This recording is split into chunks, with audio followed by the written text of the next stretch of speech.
Mahfud MD menegaskan tidak akan ada politisasi dari pelaksanaan putusan Mahkamah Konstitusi yang mengabulkan perpanjangan masa jabatan pimpinan KPK dari 4 tahun menjadi 5 tahun. Mahfud menyebut pemerintah masih mempelajari putusan MK itu dan mencari opsi terbaik. Mahfud menjabarkan ada sejumlah kemungkinan bisa jadi berlaku lebih cepat atau berlaku surut atau berlaku di masa kepemimpinan berikutnya. Mahfud memastikan apapun keputusan soal penerapan putusan MK itu tidak ada kepentingan politik di dalamnya.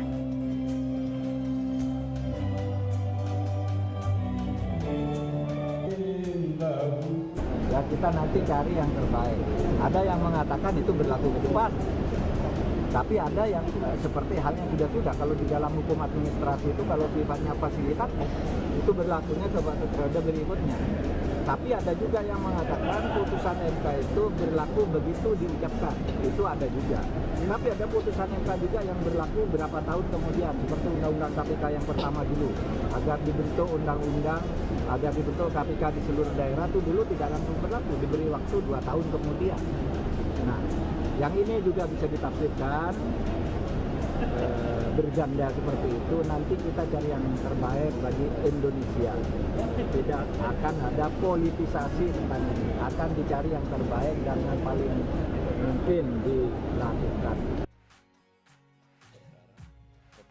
Mahkamah Konstitusi telah memutuskan mengubah masa jabatan pimpinan KPK dari 4 tahun menjadi 5 tahun. Dalam putusannya, MK menilai masa jabatan pimpinan KPK selama 4 tahun bersifat diskriminatif dan tidak adil jika dibandingkan dengan komisi serta lembaga independen lain yang memiliki masa jabatan 5 tahun.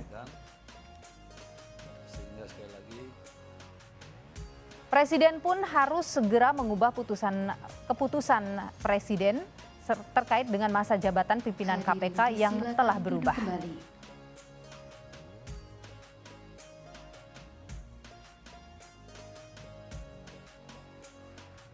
Saudara, Mahkamah Konstitusi memutuskan memperpanjang masa jabatan pimpinan KPK dari 4 tahun menjadi 5 tahun dan putusan berlaku sejak era pimpinan KPK saat ini.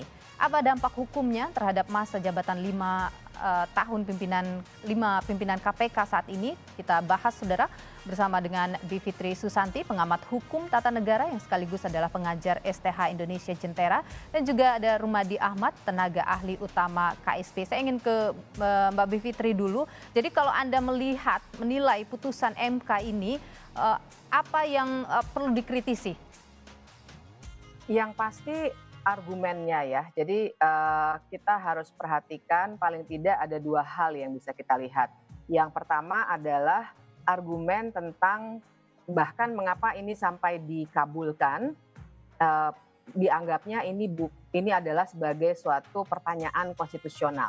Ingat, ini Mahkamah Konstitusi dan biasanya secara konsisten, jadi ini anomali ini, secara konsisten mereka memutus kalau ada sesuatu yang sifatnya sangat teknis, itu adalah kebijakan hukum pemerintah. Ada terminologi yang diperkenalkan sendiri oleh Mahkamah Konstitusi, istilahnya open legal policy. Intinya mereka mau bilang Mahkamah Konstitusi hanya mengurusi soal-soal yang berkaitan dengan konstitusi, pasalnya. Nah, ini kan soal periode masa jabatan, itu sangat teknis dan biasanya tergantung dari keinginan politik dari pemerintah dan DPR. Nah, ini malah diterima dan jangan lupa ada 4 yang dissenting opinion dan persis menyoal hal itu juga, Mbak Niluh. Oke, baik, saya ingin ke Pak Rumadi dulu. Pak Rumadi, setelah ini keluar, bagaimana ditanggapi atau Kepresnya ini bagaimana kemudian nanti?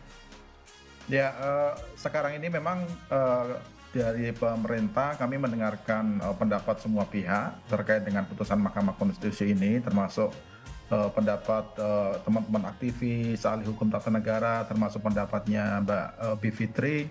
Kami amati betul dan kami mencoba untuk melihat bagaimana sih respon masyarakat terhadap putusan Mahkamah Konstitusi ini. Tentu pemerintah tidak bisa menyimpangi dari apa yang sudah diputuskan oleh Mahkamah Konstitusi, dan kami sebagai eksekutif tidak bisa lain kecuali kami harus tunduk melaksanakan putusan Mahkamah Konstitusi. Nah, nanti langkahnya seperti apa, itu yang nanti dalam waktu dekat pasti pemerintah akan mengambil sikap, termasuk apa yang disampaikan oleh Pak Menko Polhukam, seperti yang tadi disampaikan di dalam awal wawancara ini, itu juga menjadi bagian dari pertimbangan kami. Tapi Oke. memang jauh sebelum adanya putusan Mahkamah Konstitusi ini, sebenarnya pemerintah seperti yang juga disampaikan oleh Pak Mensesnek beberapa waktu yang lalu, sebenarnya pemerintah sudah dalam posisi untuk bersiap-siap membentuk pansel untuk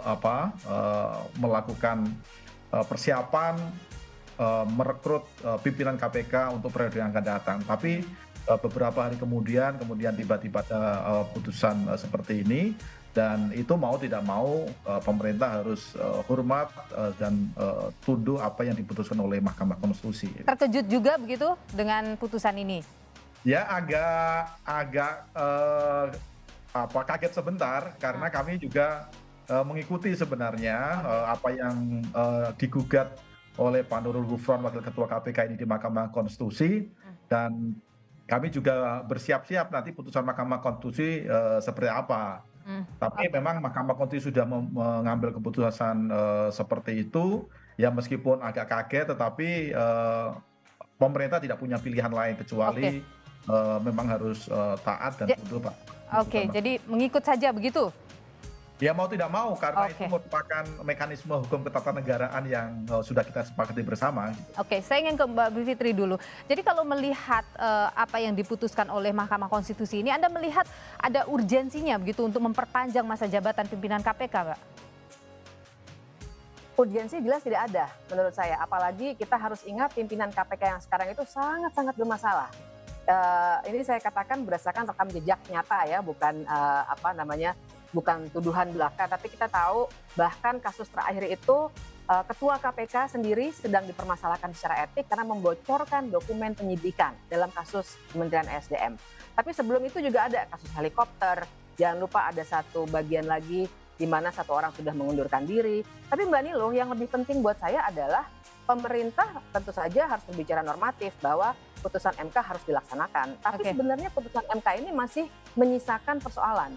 Karena masih belum terang sebenarnya bagi pemerintah menurut saya, karena beda-beda jawabannya, apakah harus dilaksanakan sekarang atau untuk periode yang akan datang. Nah, menurut saya apa yang sudah dilakukan pemerintah untuk menyiapkan panitia seleksi harus diteruskan saja.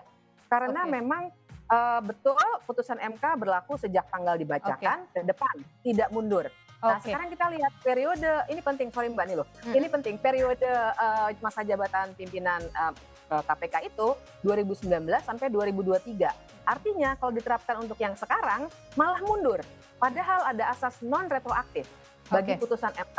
Jadi harusnya untuk yang 2023 sampai dengan 2028. Oke, baik. Bapak Rumadi, ini berarti akan, karena Anda menyebut bahwa tadi mungkin tadinya udah menyiapkan, kemudian udah menyiapkan untuk seleksi, tidak jadi begitu. Artinya ini akan diberlakukan di masa jabatan Firly Bahuri nih, Ketua KPK sekarang? Itu salah satu kemungkinan, dan itu kemungkinan terbesar yang akan diambil pemerintah, meskipun nanti finalnya kan tentu saja. Berarti berlaku mundur begitu ya kalau disebut Mbak Fitri tadi?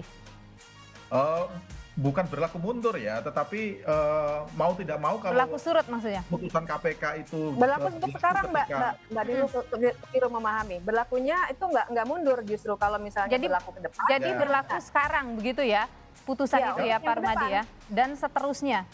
Berlaku sekarang, dan konsekuensinya kan mau tidak mau kalau itu diberlakukan sekarang, maka keputusan presiden terkait dengan masa jabatan kepemimpinan KPK sekarang ini mau tidak mau harus ada revisi. Jadi ada revisi mengenai masa jabatan dari kepemimpinan KPK yang periode sekarang. Itu konsekuensinya ya. Konsekuensi mau tidak mau kalau putusan KPK berlaku sekarang, maka keputusan presiden terkait dengan pimpinan KPK akan diperbaiki, dan sikap pastinya nanti akan ke situ kalau pemerintah mengambil sikap. Tapi potensi terbesarnya Ketua KPK sekarang dan Ketua KPK sekarang ya, Firly CS ini akan menambah 1 tahun lagi, 2024 jabatannya. Itu konsekuensinya begitu Mbak, mau tidak mau begitu. Jadi akan berlaku 1 tahun lagi. Berarti kalau tadi Mbak Bivitri mengatakan harusnya untuk seleksi ya dilanjutkan aja, tidak bisa dilanjutkan ya Pak Rumadi ya? Ya, Harusnya kalau seperti misalnya dilanjutkan diperpanjang kan untuk tahun tentu depan saja gitu. tidak bisa dilakukan sekarang kan. Mhm. Kalau misalnya diperpanjang sampai tahun Desember 2024, tentu nanti panselnya baru dilanjutkan nanti setelah 6 bulan sebelum Oke. masa jabatan itu habis begitu. Baik, ini berlaku mulai sekarang Mbak Bivitri. Jadi di Iya, kepemimpinan KPK mulai sekarang. Enggak, menurut saya tadi saya mengoreksi karena kalau misalnya diberlakukannya sekarang dalam arti Firly Bahuri dimajukan lagi sampai 2024, itu artinya berlaku mundur. Berlaku yang sekarang itu harusnya ke depan karena ini Oke. masalah periode masa jabatan. Oke, jadi Ya. kalau tadi kan Pak Rumadi mengatakan paling potensinya itu adalah diberlakukan dari mulai Firly Bahuri sekarang dan kemudian berlanjut terus begitu. Anda tidak sepakat dengan itu ya? Tidak sepakat. Yang benar menurut saya, karena tadi sebenarnya Pak Mahfud juga sudah bicara, menurut Pak Mahfud sendiri, secara hukum administrasi, kalau periode administrasi, maksud saya periode masa jabatan, berarti diberlakukannya untuk masa jabatan berikutnya, bukan yang sekarang. Kalau yang sekarang, artinya kita memberlakukan mundur, dan itu melanggar asas non-retroaktif. Oke, bagaimana Pak Rumadi? Ya, prinsipnya begini Mbak, memang pemerintah sekarang kan seperti yang saya sampaikan di awal, berbagai macam pendapat termasuk pendapatnya Mbak Bivitri dan juga teman-temannya Mbak Bivitri, kami ikuti secara seksama semua pendapat-pendapat itu. Nanti pada saatnya, mungkin dalam waktu yang tidak terlalu lama, pasti pemerintah akan mengambil sikap secara resmi. Ya, cara resminya itu apa? Yaitu melakukan perubahan keputusan presiden terkait dengan pimpinan KPK. Itu putusan resminya. Nah, sekarang memang belum sampai ke tahap itu. Kami masih mendengarkan semua pendapat, tapi prinsipnya pemerintah tidak mungkin untuk menyimpang atau mengelak dari putusan Mahkamah Konstitusi. Itu prinsipnya, karena ya soal kita tidak suka dengan pimpinan KPK sekarang ini, tetapi kalau misalnya putusan hukumnya sudah seperti itu, ya mau tidak mau meskipun pahit harus kita telan gitu. Mbak Bivitri, ketika misalnya ini benar diperpanjang masa jabatan dari Firly Bahuri dan kawan-kawan begitu di pimpinan KPK, menurut Anda apa yang bisa terjadi? Ya, yang pertama pasti itu melanggar putusan Mahkamah Konstitusi ya, dan artinya bisa dipermasalahkan lagi secara hukum. Tapi yang bisa terjadi kemudian adalah saya khawatir KPK juga jadinya akan melanjutkan cara beroperasi seperti yang sekarang, di mana kelihatan sekali ada upaya untuk mempolitisasi KPK ya untuk beberapa kasus. Kita harus peka juga bahwa sebentar lagi kita akan pemilu dan sudah kelihatan beberapa kasus yang kelihatannya dipaksakan. Dan itu tadi ada catatan yang luar biasa parah ya, sampai pimpinan KPK membocorkan rahasia penyidikan, dokumen penyidikan, itu juga harus diperhatikan. Dan kalau diperpanjang pimpinan KPK yang perilakunya seperti ini, saya khawatir sekali KPK akan betul-betul rusak. Dan akibatnya pemberantasan korupsi akan rusak betul, tambah parah di negara ini. Pak Rumadi, jadi di putusan MK ini kan ada dissenting opinion juga ya dari beberapa hakim MK begitu, tidak sependapat dengan perpanjangan ini. Apakah itu kemudian nanti akan dipertimbangkan juga? Mbak, kalau meskipun ada dissenting opinion, misalnya ada 4 orang yang dissenting opinion segala macam, tetapi yang kita lihat kan putusan akhirnya seperti apa. Dan dalam banyak kasus putusan-putusan Mahkamah Konstitusi juga banyak yang dissenting opinion, tapi untuk melaksanakan putusan KPK itu tentu yang kita lihat bukan dissenting opinionnya, tapi putusan akhirnya seperti apa. Gitu. Oke, baik Pak Rumadi Ahmad, tenaga ahli utama KSP, dan juga Ibu Bivitri, terima kasih sudah berbagi pandangan di Kompas Petang. Sehat selalu. Terima kasih Mbak.